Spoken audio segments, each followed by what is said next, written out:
Goeiemôre Suid-Afrika, maandag 22 Junie, 1400, tyd van hierdie berig, bietjie opdatering van wat die naweek gebeur het in Iran.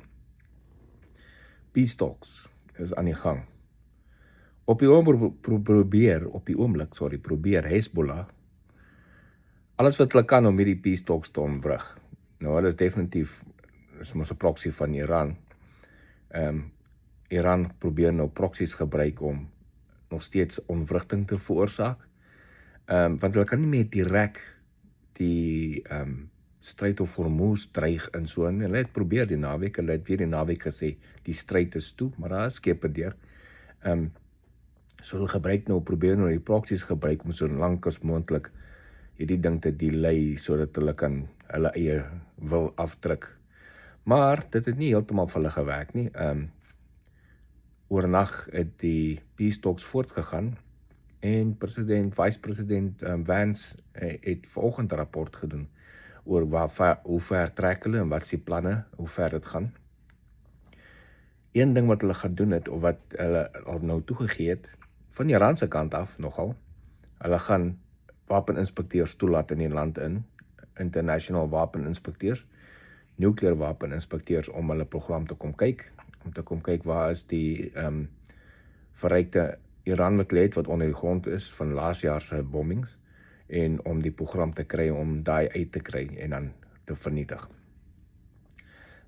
Intussen gaan Amerika en Qatar, onthou president Trump het gesê deel van hierdie samesprekings gaan wees om van Iran se gevriesde fondse, wat hulle eie geld is, wat in Amerika gevat is en gehou is en gevries is, om van dit te release terug aan Iran, maar nie net vooraf nie, hulle moet eers van hulle kant af goed wys en goed doen, dan gaan hulle van hulle geld gerelease kry.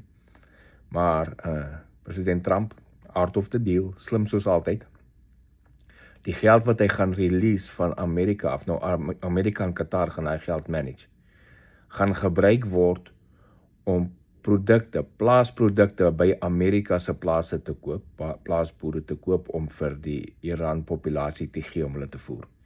So hulle gaan Iran se eie geld wat gevries is gebruik om by Amerika plaasprodukte aan te koop van die boere van Amerika af, en dan vir hulle populasie te gee. So dit beteken nie net Iran kry skielik al hulle gevriesde geld los en hulle kan daarmee kans koop nie. Dit gaan gebruik word om kos te koop vir die mense. President Trump sê dat hierdie bly 'n 60 dae opsie, peace deal, skietstaking, maar die 60 dae opsie bly in twee dele, either militêre opsie of diplomatieke opsie.